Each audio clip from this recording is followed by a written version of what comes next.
नमस्कार। Paperless study के YouTube channel पर आप सभी का हार्दिक स्वागत है। और आज हमने एक नई सीरीज को शुरुआत किया हुआ है जिसमें हम डेली एक जिले को पढ़ने वाले हैं। मध्य प्रदेश में कुल 52 जिले हैं और 52 जिलों का जिलेवार अध्ययन हम यहाँ पर करने वाले हैं। डेली हम एक जिले को लेंगे और एक जिले के सारे फैक्ट जो कि बहुत ही ज्यादा इंपॉर्टेंट होते हैं। आप किसी भी एग्जाम की तैयारी कर रहे हैं, चाहे एमपी पीएससी आपका एग्जाम हो, एमपी एसआई हो, एमपी पटवारी हो, एमपी पुलिस कांस्टेबल हो, जेल प्रहरी हो या एमपी में होने वाला कोई भी एग्जाम हो, ये आपके लिए बहुत ज्यादा इंपॉर्टेंट होने वाली है ये सीरीज। इस सीरीज में कुल 52 वीडियो रहेंगी और 52 वीडियो में 52 ही जिलों को कवर कराया जाएगा। तो मध्य प्रदेश का ये है श्योपुर जिला, जो कि हमने वीडियो में पहला जिला लिया हुआ है। फर्स्ट जिला जो है श्योपुर जिला है और ये जिला अगर बात की जाती है ये चंबल संभाग में आपको देखने को मिल जाता है। आप अगर चाहते हैं कि आपको सारी की सारी नॉलेजेबल जानकारी आपको यहां से मिल जाए तो आप बिल्कुल इस वीडियो में अंत तक हमारे साथ बने रहें। तो आपको जो भी वीडियो अगर आप हमारी इस सीरीज की देखते हैं, आपको उस जिले के बारे में पूरी नॉलेज, कंप्लीट नॉलेज आपको मिलने वाली है। तो आपसे बस एक ही आग्रह रहेगा कि वीडियो को अंत तक देखना है और सभी लोगों के साथ, सभी स्टडी ग्रुप में इस वीडियो को शेयर करना है। तो चलिए इस वीडियो को शुरुआत करते हैं। ये हमारा श्योपुर जिला है। श्योपुर जिले की यहाँ पर आपको महत्वपूर्ण तथ्य मिलेंगे, पूरा निचोड़ मिल जाएगा। साथ ही में कुछ हम एमसीक्यूज भी यहाँ पर देखेंगे, साथ ही में जो भी नवीन डेटा है वो भी हमने यहाँ पर शामिल किया हुआ है। तो इस बात का विशेष रूप से आप ध्यान रखेंगे। सबसे पहले हम बात करेंगे कि भाई श्योपुर जिला मध्य प्रदेश में स्थित कहां पर है। अगर मैप में अगर हम देखना चाहें तो कहां पर स्थित है, तो मध्य प्रदेश में सबसे उत्तरी भाग में अगर आप कह सकते हैं। पहले वैसे सबसे उत्तर का जो जिला है वो मुरैना माना जाता है, लेकिन इसको भी हम उत्तर कह सकते हैं कि उत्तरी भाग में श्योपुर जिला आपको यहां पर देखने को मिल रहा होगा। अब श्योपुर की बात करते हैं तो श्योपुर जिले की कुछ आवश्यक जानकारी यहां पर है। इसकी पीडीएफ भी आपको मिल जाने वाली है। क्या मिलेगी आपको? उसकी पीडीएफ मिलेगी। और पीडीएफ क्यों मिलने वाली है? यहां तो मैं आपको हर एक चीज बता दूंगा, समझा दूंगा। आपको कभी रिवीजन करना हुआ तो क्या, रिवीजन करना हुआ तो आप पीडीएफ हमारे टेलीग्राम चैनल से डाउनलोड कर लें। किससे? टेलीग्राम चैनल का नाम क्या है? Paperless study. और इस वीडियो की डिस्क्रिप्शन बॉक्स में सारी लिंक दी हुई है, तो एक बार चेकआउट जरूर कर लें, देख लें उनको। तो जिले का नाम है श्योपुर जिला, इत्यादि इत्यादि जानकारी यहां पर दे रखी है। मैं हर एक चीज को आपको समझाते जाने वाला हूं। तो सबसे पहले अगर हम बात करते हैं, श्योपुर जिला जो है वो मध्य प्रदेश के चंबल संभाग के अंतर्गत आता है। चंबल हमारा एक संभाग है जिसके अंतर्गत 3 जिले आते हैं। कितने जिले आते हैं? 3 जिले चंबल संभाग के अंतर्गत आते हैं, जिसमें से एक जिला है जिसका नाम क्या है? श्योपुर जिला इसका नाम है। अब चंबल संभाग की अगर बात की जाती है, कौन कौन से जिले आते हैं चंबल संभाग के अंतर्गत, तो पहला जिला जो है वो है श्योपुर जिला, दूसरा है मुरैना और तीसरा है भिंड। यानी कि इतना जो भाग है ये क्या है? ये आपका चंबल संभाग है। कौन सा संभाग है? चंबल संभाग है। पूरे मध्य प्रदेश में कुल 10 संभाग और 52 जिले हैं, जिनमें से ये चंबल संभाग आपको यहाँ पर इतने इतने पार्ट में आपको, ये ग्वालियर को छोड़ के ये इतना इतना पार्ट जो है वो चंबल संभाग बनता हुआ नजर आ जाता है। अब हम इसमें बात करते हैं, चंबल संभाग हमने देख लिया कि कहां पर स्थित है। अब हम थोड़ा सा अब स्थिति के बारे में बात कर लेते हैं कि कौन से जिले से इसकी सीमा रेखा टच होती है या क्या इंपॉर्टेंट फैक्ट जो है एग्जाम में पूछे जा सकते हैं। तो देखा जाए तो 3 जिले हैं, मुरैना, भिंड और श्योपुर, ये चंबल संभाग के अंतर्गत आते हैं। चंबल संभाग का जो गठन हुआ था वो 1980 में हुआ था। ये जो संभाग बना हुआ है तीनों जिलों को मिलाकर, ये संभाग 1980 में 1980 में बना हुआ है। इसको विशेष रूप से आपको ध्यान रखना है। साथ ही में अगर बात की जाती है इसका जो हेडक्वार्टर कहे या मुख्यालय कहे, मुख्यालय मुरैना में है। चंबल संभाग का मुख्यालय कई बार एग्जाम में पूछा गया है कि मुरैना में इसका मुख्यालय है। और इसका क्षेत्रफल अगर वर्ग किलोमीटर में बात की जाती है तो 6606 वर्ग किलोमीटर इसका क्षेत्रफल है। उत्तरी भाग में स्थित एक सीमावर्ती जिला है, जैसा कि मैं बता चुका हूं कि उत्तर भाग में स्थित है। आपको दिशाओं का थोड़ा बहुत ज्ञान होना चाहिए। ऊपर की दिशा जो है उत्तर दिशा है, नीचे दक्षिण है, यहाँ पर पूर्व दिशा है, यहाँ पर पश्चिम दिशा है। इस प्रकार से आप मैप को देखते हैं। तो ये उत्तरी भाग में अगर हम यहाँ पर देखेंगे तो ये कौन सा ऊपर का पार्ट कौन सा है? उत्तरी भाग है। नीचे की बात करते हैं तो ये दक्षिणी होता, ये पूर्वी होता, ये पश्चिमी भाग होता। तो यहाँ पर ये कहां पर है? उत्तर, ऊपर की तरफ है, तो उत्तरी भाग में है। अब इसके अलावा यहाँ पर क्या है? तो इसकी सीमा राजस्थान राज्य से लगती है। तो अगर आप यहाँ पर देखेंगे मैप में गौर से, तो राजस्थान राज्य यहाँ पर देखने को मिल जाएगा। ये जो राज्य है ये यहाँ पर जो बाउंड्री टच करती है, इसकी सीमा रेखा टच करती है, वो राजस्थान राज्य से टच करती है। तो विशेष रूप से इसका आपको ध्यान रखना है कि राजस्थान राज्य से ये टच करता है। इसके अंतर्गत 5 तहसीलें हैं जो श्योपुर, बड़ौदा, विजयपुर, कराहल और वीरपुर है। ये 5 तहसीलें श्योपुर जिले के अंतर्गत आती हैं। और इसमें 2 विधानसभा क्षेत्र भी आते हैं जो कि श्योपुर और विजयपुर है। सीमा इसकी जो है मध्य प्रदेश के 3 जिलों से लगती है। श्योपुर जो जिला है उसकी सीमा 3 जिलों से लगती है। कौन कौन से वो जिले हैं? तो एक जिला तो है मुरैना, देखिए ये टच कर रही है यहाँ पर। दूसरा जिला है ग्वालियर और तीसरा जिला है शिवपुरी। तो मुरैना, ग्वालियर और शिवपुरी 3 जिलों से श्योपुर जिले की सीमा क्या होती है? टच करती है और इससे लगती है। ठीक है, अगर आगे और बात करते हैं शिवपुरी व ग्वालियर जिले से उत्तर पूर्व में, मुरैना जिले से, और पूर्व दक्षिण से राजस्थान राज्य से घिरा हुआ है। तो यहां पर ये चीज आपको समझ में आ चुकी है कि कहां से श्योपुर जो जिला है वो कहां पर स्थित है मध्य प्रदेश के नक्शे में, और किस जगह पर क्या चीज स्थित है, कौन सा जिला इसके अगल बगल है, गठन कब हुआ था, ये बातें समझ में आ चुकी है। जिले के गठन की बात करते हैं तो ये जिला बी.आर. दुबे की अनुशंसा पर 1998 में एक समिति बनी थी बी.आर. दुबे, और बी.आर. दुबे की दो समितियां बनी थी 1998 में, एक बी.आर. दुबे बनी थी और एक सिंहदेव समिति बनी थी। तो बी.आर. दुबे की अनुशंसा पर कुछ जिले बनाए गए थे, जिनमें से एक जिला श्योपुर भी था। श्योपुर जिले को मुरैना जिले से अलग करके बनाया गया था। कौन से जिले से? मुरैना जिले से अलग करके, पृथक करके बनाया गया था। जैसे कि अगर आपको पता हो कि मध्य प्रदेश से अलग होकर ही छत्तीसगढ़ राज्य बना है, सेम उसी प्रकार से मुरैना जिले से अलग होकर श्योपुर नाम का एक जिला बना था सन 1998 में। तारीख क्या है? 25 मई 1998। किसकी अनुशंसा पर? तो बी.आर. दुबे की अनुशंसा पर। साथ ही में यहाँ पर एक श्योपुर का किला भी स्थित है। अगर आप देख पा रहे हैं यहाँ पर इमेज में, तो ये जो किला आप देख रहे हैं ये श्योपुर का किला है। इस किले की स्थापना की बात की जाती है तो 1537 ईस्वी में जो गौंड राजपूत राजा थे इंद्र सिंह, उनके द्वारा इस किले की स्थापना करी गई थी। इस किले के अंदर ही आपको गुजरी महल भी देखने को मिल जाता है। अब ध्यान रखें कि गुजरी महल ग्वालियर में भी है, लेकिन गुजरी महल यहाँ पर भी है। नरसिंह महल है, दरबार हॉल है, राजा इंद्र सिंह और राजा किशोर दास की छतरियां भी यहाँ पर देखने योग्य क्या है, ऐतिहासिक विरासत या इमारत आप कह सकते हैं। साथ ही में यहाँ पर श्योपुर जिले में बड़ौदा का किला भी है। श्योपुर जिले में बड़ौदा का किला स्थित है। बड़ौदा के किले की बात करते हैं तो यहाँ पर जो आप इमेज देख रहे हैं ये बड़ौदा के किले की इमेज है, और इमेज मैंने इसलिए डाल रखी है क्योंकि इससे थोड़ा सा क्या है कि विजुअल, जब हम चीजों को देखते हैं, विजुअल देखते हैं, तो उससे क्या है हम उस चीज को ज्यादा देर तक रिकॉल कर पाते हैं, अच्छे से समझ पाते हैं और ज्यादा समय तक के लिए याद रख पाते हैं। दैट्स वाई आपके लिए ये क्लास और ये पीडीएफ बहुत ज्यादा इंपॉर्टेंट होने वाली है। तीज महल, हवा महल और शंकर महल आपको बड़ौदा के किले के अंतर्गत, इसी के किले के अंदर आपको मिल जाएंगे। साथ ही में श्योपुर में मानपुर का किला भी स्थित है, और इस किले में मानेश्वर मंदिर भी है, और मानसिंह के द्वारा ही इसका निर्माण कराया गया था। तो देखिए मानपुर का किला में मान आ रहा है, मानसिंह द्वारा ही निर्माण किया गया है, और मानेश्वर मंदिर भी इसी में स्थित है। तो मान से आप याद रख सकते हैं। विजयपुर दुर्ग भी यहीं पर स्थित है। तो आपसे क्वेश्चन पूछा जा सकता है कि कौन सा किला श्योपुर जिले में नहीं है, तो आपको 3 ऑप्शन दे दिए जाएंगे ऐसे, और एक अलग दे दिया जाएगा। तो इस प्रकार से आपको दिखना है। श्योपुर जिले में ही विजयपुर दुर्ग है, जो कि 14 से 15वीं शताब्दी में विजय सिंह ने बनवाया था। श्योपुर में शेरशाह सूरी के सिपहसालार मोहम्मद आलम का मकबरा है। तो प्रश्न पूछा जा सकता है मोहम्मद आलम का मकबरा कहां पर स्थित है? 4 ऑप्शन दिए जाएंगे, श्योपुर में है, भिंड में है, दतिया में है, बुरहानपुर में है। तो आपको आंसर देना पड़ेगा ये जो है श्योपुर जिले में आपको देखने को मिल जाएगा। गौड़ राजपूत शिव के उपासक थे। इन्होंने कई सारे शिव मंदिरों का निर्माण कराया। क्योंकि बहुत सारे शिव मंदिर आपको श्योपुर में देखने को मिल जाते हैं, दैट्स वाई शिव मंदिरों के कारण बहुत सारे शिव मंदिर थे, इसके कारण ही इस जिले का नाम श्योपुर पड़ा है। ठीक है, ध्यान रखना।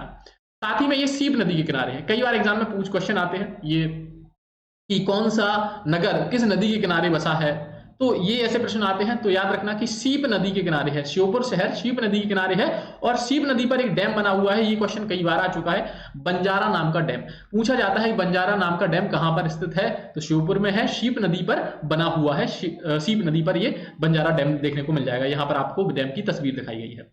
साथ ही में शहरिया संग्रहालय भी यहीं पर स्थित है। इसकी स्थापना का उद्देश्य अगर बात की जाती है तो शहरिया जो जनजाति है उसके संस्कृति को संरक्षित करने के लिए, उसकी संस्कृति को संरक्षण के लिए ये संग्रहालय को बनाया गया है। ये संग्रहालय के कुछ इमेजेस हैं जिनको आप देख सकते हैं। इनमें शहरिया जनजाति के संस्कृति को संरक्षित किया गया है। साथ ही में श्योपुर जिले में एक अभ्यारण्य है जिसका नाम है कूनो पालपुर अभ्यारण्य।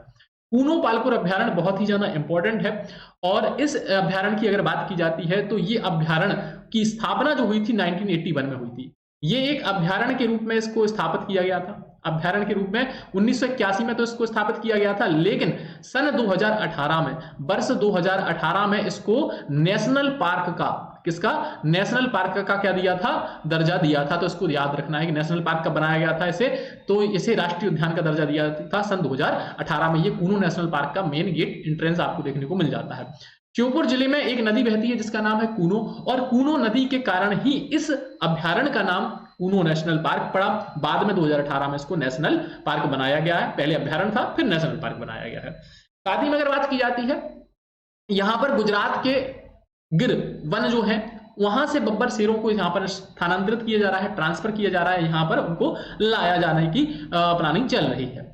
श्योपुर जिले में 3 नदियां हैं, चंबल, सीप और बनास। इन तीनों नदियों का क्या होता है, संगम होता है। संगम का मतलब होता है मिलन, तो जहां पर नदियों का मिलना होता है उसे संगम कहते हैं। और इस संगम का नाम है रामेश्वर त्रिवेणी संगम। क्या कहा जाता है, रामेश्वर त्रिवेणी संगम श्योपुर जिले में है। ये लकड़ियों के खिलौने के लिए भी काफी प्रसिद्ध है। तो खैर अभी अगर देखा जाए तो बहुत से लोग ये अगर देखा जाए तो ये लकड़ी के खिलौने कम चलने लगे हैं, लेकिन यहाँ पर ये प्रसिद्ध ही जिला इसी के लिए है। लकड़ी के खिलौने अगर आप देख पा रहे होंगे यहाँ पर, तो ये लकड़ी के खिलौनों के लिए क्या है, जिला प्रसिद्ध है। साथ ही में यहाँ पर अति पिछड़ी शहरीय जनजाति निवास करती है। शहरीय जनजाति जो निवास करती है वो बेसिकली आपका शिवपुरी जिला है, श्योपुर जिला है, भिंड है, इन जिलों में आपको ज्यादा देखने को मिल जाती है। लेकिन यहाँ पर आपको शहरीय जनजाति प्रमुख रूप से देखने को मिलेगी श्योपुर जिले के अंतर्गत। साथ ही में जनजाति यहाँ पर अधिक रहती है। शहरीय सामुदायिक रेडियो केंद्र भी यहाँ पर स्थापित किया गया है श्योपुर जिले में। यहाँ से नेशनल हाईवे नंबर 552 गुजरता है। ऐसे प्रश्न पूछे जाते हैं, एग्जाम में क्वेश्चन पूछ लिए जाते हैं, किससे कौन सा गुजरता है या कौन सा नहीं गुजरता, ऐसा भी बन सकता है। तो आपको पता होगा कि 552 वहां से गुजरता है, तो आप आंसर अपने अकॉर्डिंग, जब जैसा प्रश्न चेंज होता है आप अपने अकॉर्डिंग आंसर चूज कर सकते हैं। साथ ही में मध्य प्रदेश का सबसे कुपोषित जिला है। मध्य प्रदेश का सबसे कुपोषित जिला है, इसलिए इसे मध्य प्रदेश का इथोपिया कहा जाता है। मध्य प्रदेश का इथोपिया कहा जाता है, क्यों? क्योंकि कुपोषण के कारण इस जो जिले को जो है इथोपिया कहा जाता है। इसके अलावा ही चंबल नहर से यहाँ पर सिंचाई होती है। रामेश्वर गांव में परशुराम की जो है तपोस्थली भी देखने को मिल जाती है। परशुराम की जो है तपोस्थली यहीं पर श्योपुर जिले में स्थित है। यहाँ का एक तहसील है जिसका नाम है कराहल, और कराहल में जो है डाकुओं से संबंधित, अगर कहा जाए डकैत दस्युओं से संबंधित या प्रभावित एरिया है, इलाका है। जो यहाँ का कराहल तहसील का जो वन क्षेत्र है, जहां पर जंगल टाइप का है, वहां पर क्या है कि काफी सारा जो है दस्यु अभी भी है, मतलब डकैत हैं जो छुपे हुए हैं, इस प्रकार से आप मान सकते हैं। श्योपुर जिले में चंबल, कूनो और सीप 3 नदियां यहां से प्रवाहित होती हैं। 3 नदियां जिले के अंदर बहती हैं। एक इंपॉर्टेंट पॉइंट है, गजानन माधव मुक्तिबोध जो कि हिंदी के प्रमुख रचनाकार हैं, और इनका जन्मस्थली श्योपुर जिला है। तो यहाँ पर आप देख सकते हैं गजानन माधव मुक्तिबोध है, जिनकी जन्मस्थली कहाँ पर है, श्योपुर में है। श्योपुर जिले में अन्य कई सारे दर्शनीय स्थल हैं, जैसे कि राम जानकी मंदिर, क्षेत्रपाल जैनी मंदिर, काजी की बावड़ी, जिन्न मस्जिद। पूछा जा सकता है भाई जिन्न मस्जिद कहाँ है, फिर कहेंगे सर ये तो क्वेश्चन आउट ऑफ सिलेबस आ गया, ये तो हमने कभी पढ़ा ही नहीं था। अरे पढ़ोगे तो समझ में आएगा, याद करोगे तो समझ में आएगा। जब भी पढ़ें इस पीडीएफ को देखें, रिवीजन करें, तो फटाफट से एक बार पढ़ लें। जिन्न मस्जिद, भगवान शिव का नागेश्वर मंदिर, रानी महल, ध्रुव कुंड, विजयपुर दुर्ग, डूब कुंड इत्यादि इत्यादि यहाँ पर देखने को मिल जाता है। साथ ही में श्योपुर के कूनो पालपुर राष्ट्रीय उद्यान में चिंटू चीता नामक एक शुभंकर भी जारी किया गया है। अगर आपको पता हो कि कान्हा किसली जो नेशनल पार्क है, कौन सा national park, Kanha Kisli national park है, उस नेशनल पार्क में भी एक अभ्यारण्य में नेशनल पार्क में जो है शुभंकर जारी किया गया था। उस शुभंकर का नाम था भूर सिंह द बारहसिंगा। कौन सा नाम था, भूर सिंह द बारहसिंगा। और यहां पर शुभंकर जो जारी किया गया है, शुभंकर को अंग्रेजी में मैस्कॉट कहा जाता है। और इसके अलावा और देखा जाए तो क्या क्या और इंपॉर्टेंट चीजें हो सकती हैं श्योपुर जिले में, तो कूनो अभ्यारण्य है, पाली एवं शेषईपुरा इको पर्यटन केंद्र है, घुड़सवार जीवशाला है, मनोहर दास और अनिरुद्ध सिंह की छत्री यहाँ पर है। ये प्रश्न पूछा जा चुका है। और इसके अलावा धनाख्या मंदिर, घोगराबा, बाराडुअप किला, नरसिंह महल, शहरी जनजाति संग्रहालय ये आपको देखने को मिल जाएगा। साथ ही में राष्ट्रीय उद्यान से संबंधित कुछ इंपॉर्टेंट फैक्ट, अभी आपको पता होगा कि नरेंद्र मोदी जी का जो जन्मदिन था 17 तारीख को, 17 सितंबर को, तो उस समय यहाँ पर नामीबिया नाम के देश से कुछ चीते लाए गए थे। लगभग 8 चीते यहाँ पर लाए गए थे नामीबिया देश से। तो उससे हो सकता है कि 2023 में, सन 2023 में 100% चांस है कि श्योपुर जिले के कूनो पालपुर अभ्यारण्य से प्रश्न पूछे जा सकते हैं। तो आपको ये पूरा पढ़ लेना है, बिल्कुल वीडियो को स्किप नहीं करना है, लगातार पढ़ते जाना है। कूनो राष्ट्रीय उद्यान श्योपुर मध्य प्रदेश में आपको देखने को मिल जाता है। जिसकी स्थापना 81 में हुई थी, 2018 में बाद में इसको राष्ट्रीय उद्यान बनाया गया। 750 वर्ग किलोमीटर के क्षेत्र में ये फैला हुआ है। इसके अलावा यहाँ पर देखा जाए तो आपको तेंदुए शियार प्रमुख रूप से देखने को मिल जाते हैं। एक इंपॉर्टेंट पॉइंट यहाँ पर लिखा हुआ है कि मध्य प्रदेश के कूनो पालपुर वन्यजीव अभ्यारण्य को भारत का पहला चीता अभ्यारण्य घोषित किया है। क्योंकि मैं आपको एक बात बता दूं कि जो हमारे यहाँ पर चीता है वो लास्ट चीता हमारे भारत में जो था वो 1947 में था। 1947 में लास्ट चीता स्पॉटेड किया गया था। उसके बाद वो मर गया 1947 में। 1947 के बाद 1952 में भारत में विलुप्त घोषित कर दिया गया था कि भारत में कोई भी चीता नहीं है। उसके बाद कोई भी चीता नहीं देखा गया। इसके बाद जब मोदी जी का जो जन्मदिन था 17 सितंबर को, तो वो यहाँ पर श्योपुर जिले में आए थे कूनो अभ्यारण्य में, कूनो नेशनल पार्क में, और उन्होंने नामीबिया की राजधानी जो विंड हॉक है वहां से 3 नर और 5 मादा चीतों, कुल 8 चीतों को यहाँ पर लाया गया। इन 8 चीतों के कुछ नाम इस प्रकार से हैं: ओबान, फ्रेडी, सावना, आशा, सिवली, सैसा और सासा। इसके अलावा एक चीते का नाम आशा जो है नरेंद्र मोदी जी के द्वारा नाम रखा गया था, बाकी के नाम नामीबिया में ही रख दिए गए थे। इसके अलावा गुजरात के गिर से भी एशियाई शेरों को कूनों में लाकर बसाने की योजना यहाँ पर बनाई जा रही है। तो आपको ये कमेंट करके भी जरूर बता देना कि भाई आपको ये जो सीरीज है हमारी, इसकी पीडीएफ सेम आपको मिल जाएगी, पीडीएफ मिलेगी टेलीग्राम चैनल पर।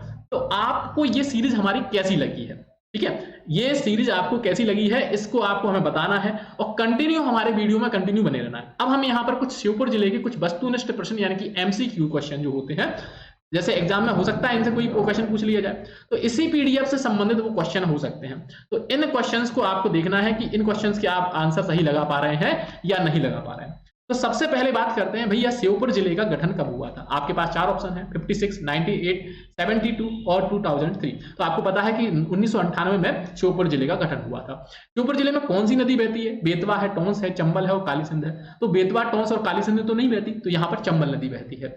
श्योपुर जिला मध्य प्रदेश के संभाग के अंतर्गत आता है, तो भैया चंबल, ग्वालियर, भोपाल और शिवपुरी। तो शिवपुरी तो कोई संभाग है ही नहीं। ग्वालियर की बात करते हैं तो ग्वालियर संभाग है, और यहां पर अगर बात की जाती है श्योपुर, लेकिन जो आता है वो चंबल संभाग के अंतर्गत आता है।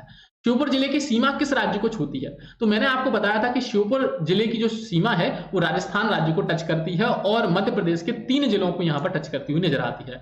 बात की जाती है श्योपुर जिले का क्षेत्रफल कितना है, तो श्योपुर जिले के क्षेत्रफल की अगर हम बात करते हैं तो श्योपुर जिले का जो क्षेत्रफल है वो 6606 वर्ग किलोमीटर बनता हुआ नजर आता है। श्योपुर जिला वर्ष 1998 में अलग होने से पहले किस जिले से में शामिल था? तो ये आपको बताया गया था कि जो समिति थी उनके द्वारा 1998 में मुरैना जिले से काटकर श्योपुर जिले को बनाया गया था। श्योपुर जिले की सीमा मध्य प्रदेश के अन्य कितने जिलों से लगती है? तो भाई अभी बता चुका हूं कि 3 जिलों से लगती है। श्योपुर जिले में कौन सा अभ्यारण्य अवस्थित है? तो कूनो पालपुर अभ्यारण्य आपको देखने को मिल जाएगा।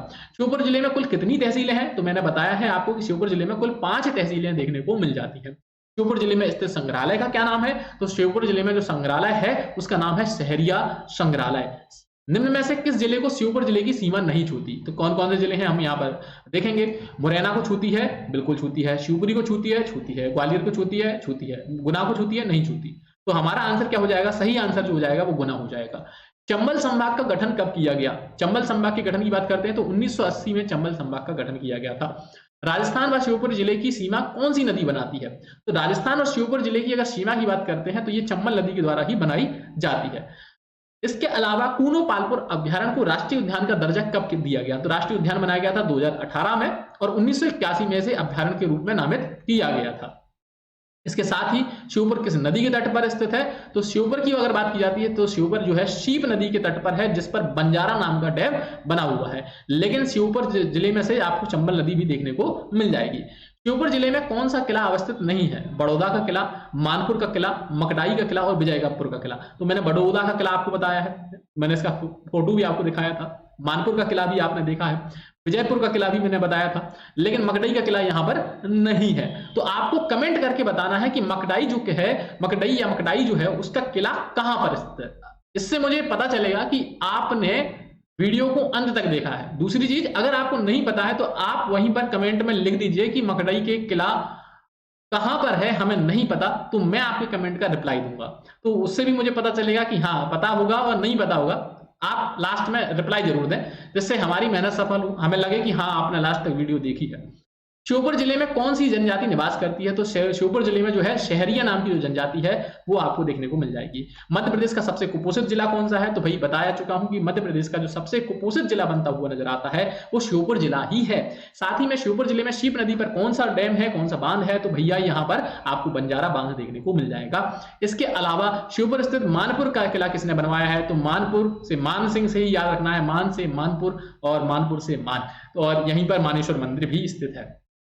तो ये कुछ मैंने क्वेश्चन आपको 20 क्वेश्चंस करा दिए यहीं पर। 20 क्वेश्चन के साथ श्योपुर जिले का हर एक फैक्ट जो कि एग्जाम में पूछा जाता है, पूछा जा चुका है और पूछा जाएगा, सब कुछ कवर करा दिया है। आपको बस करना क्या है, अब आपको कुछ नहीं करना है, आपको ये पीडीएफ डाउनलोड करनी है।